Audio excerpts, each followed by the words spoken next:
안녕하십니까. 둔산동 동아쌤입니다. 학생이 추천하는 책 창문 너머 도망친 백세 노인 요나스 요나손, 그 다음에 이모경 옮김 이렇게 되는데, 실제로 이제 이 책 뒤에 보면 이 세계를 둘러보기엔 100년도 부족했다. 그러면 100년도 부족했으면 한 살부터 100세까지 돌아다녀도 부족하다, 이런 의미로 되어야 되는데, 어쨌든 이 창문 너머 도망친 백세 노이면 이게 실제적으로 그림도 보면 100세가 넘어서 나간 거네요, 그죠? 도망치는 의미는 뭐죠?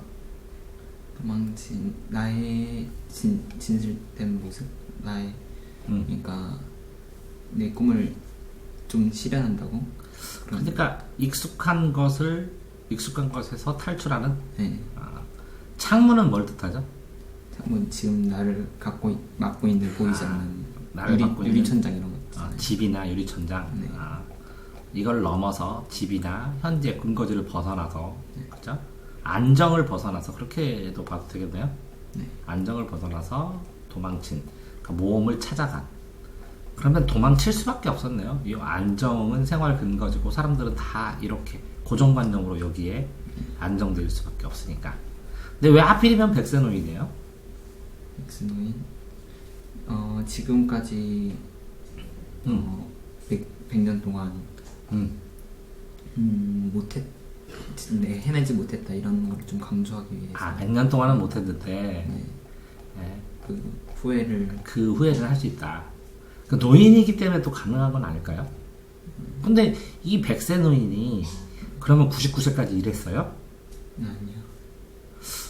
그렇게 상징성으로 100이 뭔가 있을 거라는 생각이 드는데, 탈출 이후에도 100년 동안 한 일들을 계속 소개해서. 그럼 200년 살았어요? 아니 이때 100세까지 네. 한 일들을 계속 풀어내고, 그리고 현재 시간이 왔다 갔다 그래요. 과거랑 현재랑. 그러니까 어릴 때부터 100세까지의 얘기를 하면서 이 100세가 돼서 뭔가 여행을 다니면서 요 일들을 회상을 한다는 거죠, 이렇게. 네. 여행을 다녀서 여기서 보고 느낀 걸 보고 옛날에 또 이렇게 회상하고, 이렇게 네. 인생 정리하는 것처럼 이렇게 되는 거네요. 네. 회귀를 해가면서. 그러니까 이거는 의미를 생각하지도 못할 만큼 바쁘게 지내왔다는 거네요. 네. 그래서 여행을 통해서, 그러면 여행을 통해서 나의 본질, 이렇게 벗어난, 도망친 본질에 대해서, 원래 삶, 일상적인 삶에 대해서 성찰하고 반성하는 그런 책이에요? 정확히 말하면 여행이라고 하긴 미안한데. 여행은 아니에요? 네. 여행은 아니고. 네. 이제 이 100년 동안 네. 뭐 세계 전쟁이랑 뭐랑 다 역사적 사건들을 다 겪어냈어요. 모든 일들을 다 겪고. 네. 뭐 북한 가고 막 뭐 이런 나라 다 가고. 세계사의 굴곡을 다 여기서 겪어내고. 여러 나라. 근데 그것들을 이제 그렇죠. 뭐 이야기 풀어내듯이 하는 게 맞죠. 그러면 이제 이 책에서 본인이 특히 이렇게 요 책은 꼭 사람들이 읽었으면 좋겠다 한 결정한 이유는 뭐예요? 일단은 다들 다 바쁘고 막 서둘러서 살아가고 그러고 있는데, 이 주인공은 엄청 여유롭게 막 그렇게 즐기면서 살아가고 있는 게 좀 추천하고 싶다는 생각이 들었어요. 그럼 여유 있으면 부자인가 보네? 어떻게 여유 있어요? 여행 다니면 마음의 여유인데, 그러니까 이제 100세 이후에 이제 의도치 않지만 살인도 저지르게 되고, 뭐 그렇게 뭐 경찰이랑 다 찾는데 탈출했으니까. 근데 그러면서 막 도망 다니고 뭐 그래가지고. 이때도 여유가 있었어요? 이때까지 이제 말에는 요양원에 있다가. 여기는 요양원? 여기 요양원에 있다가 탈출해서 마음대로 다니는데, 경찰에게 막 추격당하고 그러는데도 다 여유 있게 그냥 시골 같은 데 사라져 있고, 그런 모습이 약간 좀 인상적이었어요. 이 100세 가능할까요, 그런 게? 소설이니까 가능하겠죠? 소설 아니면 불가능해요? 아니요. 그것도 가능하다. 소설이니까 가능하다고 그랬는데, 이제 소설이 이게 진실성과 허구성이 있잖아요. 네. 근데 허구적으로 돌아다니는 건 이제 허구적이니까 근데 그래도 일반의 증질이 있으니까 사람들이 예? 그러면 100세가 아니면 가능해요? 50세면 가능해요? 50세면 가능하죠. 가능해요? 그렇게 벗어나가지고 사는 게? 돌아다니고? 꼭 100세가 아니더라도 자기 자유를 찾아서. 그럼 다시 이 100사가 그럼 상징적인 의미라는 거네? 네. 그럼 이제 바쁘면 자유가 없나요? 그럼 다시? 바쁘면. 그러니까 제가 다시 질문 드릴게요. 오해 않게. 여기에서 이 과거의 의미를 보면서 네. 이때도 분명히 이때도 여유가 있었지만 쫓기는 것도 있고 힘든 점도 있고 이때도 바쁘게 살았지만 그래도 자기가 마음 먹기에 따라 여유도 있을 수 있고 의미도 있을 수 있는데 그러니까 이게 바쁘면 자유가 없냐는 거죠. 마음의 여유가 없고. 근데 자유를 자기가 뭐 즐기고 그럴 수 있다고 하는데 근데 진실적으로 내면에서부터 그러는 뭐 여유나 이런 거는 찾기 어렵다고 생각해요. 마음의 여유를 왜 못 찾았다고 이 사람은 생각해요? 나중에 보니까 마음의 여유를 네, 나중에 나가가지고 마음의 여유를 찾지 못했다 생각하기에.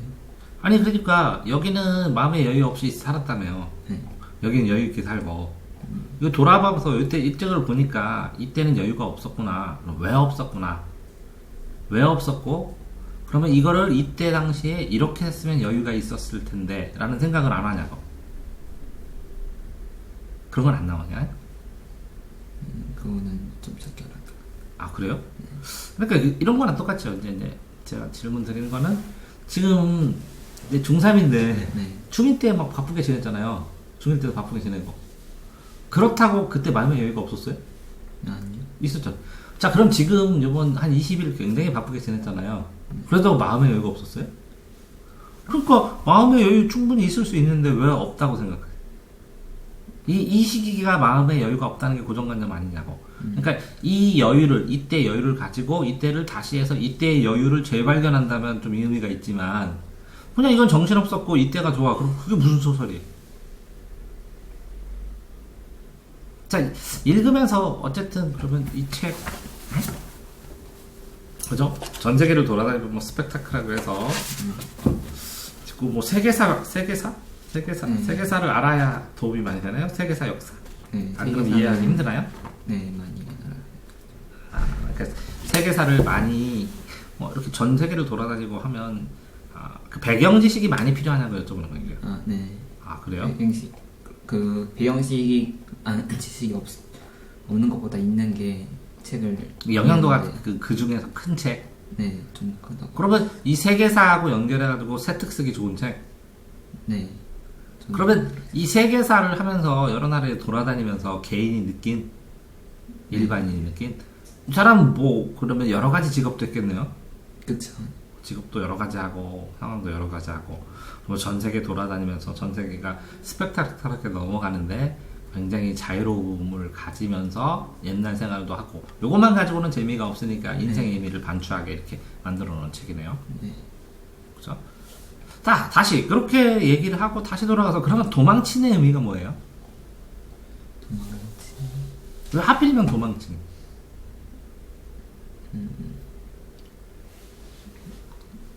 도망쳤다는 게 강조를 하지 않습니까? 그러니까 의미가 약간 강조됐다는 생각이 드는데. 아 그렇게 그냥 요 100세에서 이 노인인데 이제 남자 노인이겠네요. 네. 여자 노인도 전 세계 이렇게 돌아갈 수 있을라나? 가능하겠죠. 가능하겠죠. 근데 무슨 차이가 있을라나? 노인인데 남자 노인하고 여자 노인하고. 약간 옛날 이야기가 나오니까 그 남녀 차별에 관련돼서 이야기 있다 보면은 남자 노인일 경우에는 더 옛날에 했던 활동이 다양할 수 있다. 다양할 수 있다. 그래서 여자가 아니라 남자로 썼다. 그거는 소봉이 어느 정도 되네요. 이 책 몇 학년들 몇 살들이 읽는 게 좋을 것 같아요? 몇 학년들이? 저 때 지금 중3 때 읽는 게 좋을 것 같다는 생각. 중3쯤에? 네, 생각보다 길어가지고 네. 조금은 분량이 길어서 네, 생각보다 조금 거의 걸려서 500여 쪽이니까 계속 수시로 틈틈이 읽어야. 500억짜리니까 중3 아이들이 세계사 모르는 아이들이 읽으면 별 재미 못 느껴요? 뭐 어느 파트는 재미없고 어느 파트는 재미있고 이런 식으로 갈 수 그래요? 있을 것 같아요. 세계사를 알면 더 재밌고 네. 확실히 또 세계사 공부하고서 같이 읽을 만한 권장할 만한 책. 네. 그리고 이 책 몇 번 봤어요? 본인은? 이 책 2번? 2번? 근데 이제 첫 번째 볼 때하고 두 번째 볼 때하고 뭐가 달라졌어요? 일단은 처음에 볼 때는 제가 몰랐던 세계사 내용들이 있어서 그거는 이제 조금 더 보강해서 두 번째 때 다시 읽었고. 역사 몰랐던 거를 한번 찾아본 다음에 다시 보강해서 여기 봤다고? 네, 그거 하나 있고. 그리고 약간 네. 이 시간 차이가 좀 많이 나거든요. 네. 그래가지고 약간 그때 또 약간 이때 사이가 더 바빴던 것 같아서 네. 다시 한번 여유를 가졌습니다. 마음을. 바쁜 시기에도 여유를 좀 가져야지 이런 생각을 마음가짐을 하게 그냥 더 영향을 줬던 것 같아요. 굉장히 이렇게 스펙타클하게 살았지만 하나하나 의미가 있다는 거. 네. 그렇게.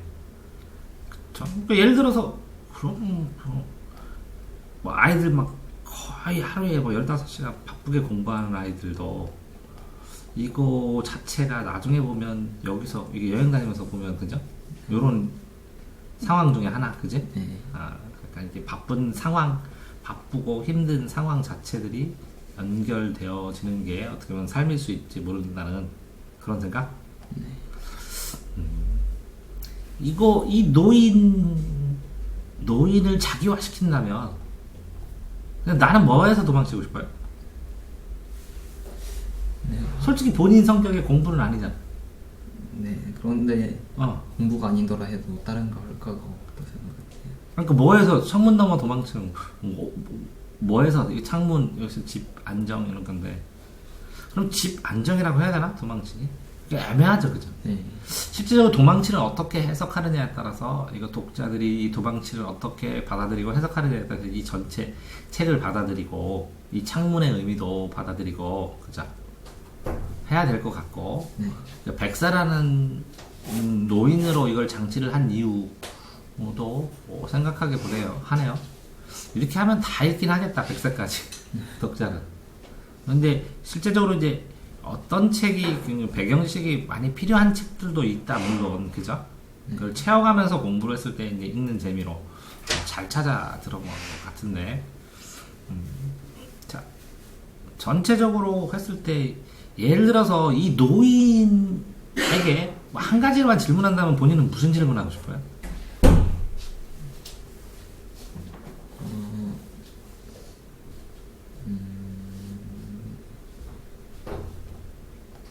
본인은 책을 읽었으니까 노인에게 어떤 질문을 하고 싶어요? 이게 과거 한 일 중에 후회하는 일이 있는가를 좀 물어봐요. 그 질문과 너하고의 상관관계가 뭐예요? 저도 지금 이제 이렇게 계속 많은 일 겪어왔는데 이게 이후에 계속 후회하고 할 때 만약 후회하는 일이 여러 가지라면은 전 지금이라도 더 큰 후회는 줄이려고? 네, 잘하게 해서 만약 없다 하면은 제가 하는 일들의 의미를 부여하는. 오케이. 거. 후회하고 반성의 차이는 뭐예요? 반성은 좀 더 내가 했던 걸 잘못했고 그걸 개선하기 위해서 후회는? 한다는 생각이고 후회는 좀 안타까워한다는 생각. 이 100세 노인이 후회를 할 것 같아요? 100년 살았으면 많이 살았는데. 후회하고 반성. 그럼 반성, 성찰. 그렇죠? 후회, 반성. 이건 과거지향적이고 이건 미래지향적이고. 네.